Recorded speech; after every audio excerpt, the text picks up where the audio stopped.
はい、皆さんこんにちは。機械系男子のケンイチです。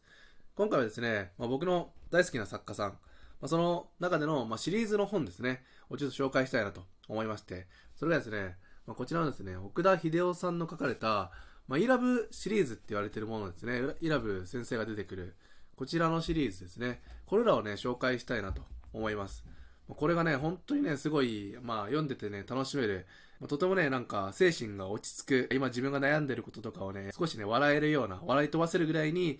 ちょっと落ち着けるようなね、そんな風になれる、すごいいい本なのでね、紹介したいなと思います。で、このですね、イラブシリーズって言われてる、本なんですけども、どういう内容かっていうと、イラブ先生っていう精神科の先生がいるんですね。で、その精神科の先生のもとに、いろんな精神疾患、もう自分ではもうどうしようもできない疾患を抱えた人が駆け込んでくるっていう、それをね、治していくっていう話なんですけども、じゃあそのイラブ先生、精神科の先生が凄腕かっていうとね、実はそんなことない。ある意味では凄腕なんだけども、子供なんですよね。すごいアホなんですよ。そのイラブ先生っていう方が。すんごいアホで、全然なんか患者にその真摯に向き合うとか、そういう風な治療じゃなくて、むしろね、患者と同レベルになる。例えば患者がね、すごい美容を気にしてて、もうちょっとでもなんか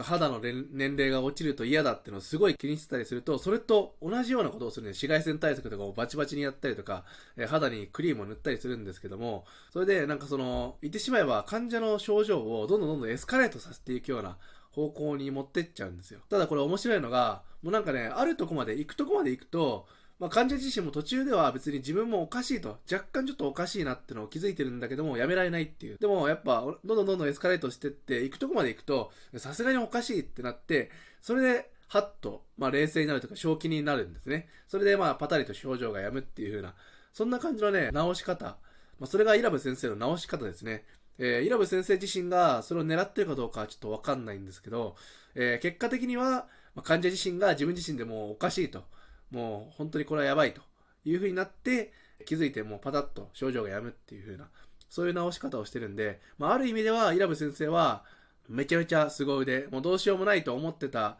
症状でも一応治せているってことでかなり凄腕の先生、実際には先生自身はすごいアホなんですけど、でそこら辺のね物語とかを読んでると本当にねおかしいだろうと読んでる読者からするとすごいおかしいなって思ったりとか、なんでこんなことがやめられないんだろうっていう風なのを、登場人物に対して思ったりするんですよね。ただね、そこでもね面白いのが、人間ですからね、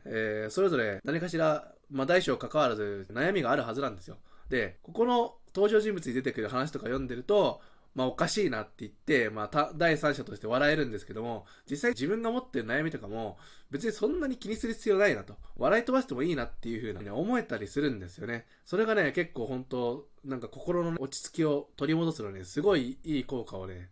発揮してて。なんかたまに自分自身の悩みでも、自分自身で LINE 決めちゃうんですよね。もうこれは絶対やっちゃいけないという風な、なんか自分自身の中での LINE があって、それを超えちゃいけないと。いう風な勝手な LINE を決めてるんですけども、実際にその LINE を終わったからといって、どうとかなるっていう風な問題じゃなかったりするわけなんですよ。なんかこの本を読むと別にもう LINE を越してもいいかと。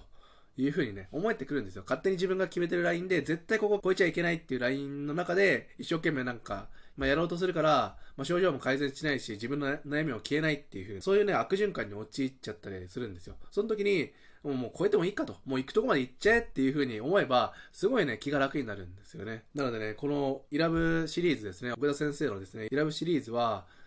ちょっと疲れた時とかね、少し笑い飛ばしたいなっていう時に読むと、めちゃめちゃね、効果てきめんなんですよ。で、このイラブシリーズがですね、この3作、インザプールと空中ブランコ、蝶々選挙ありますけども、このですね、続編が2年前に、2023年に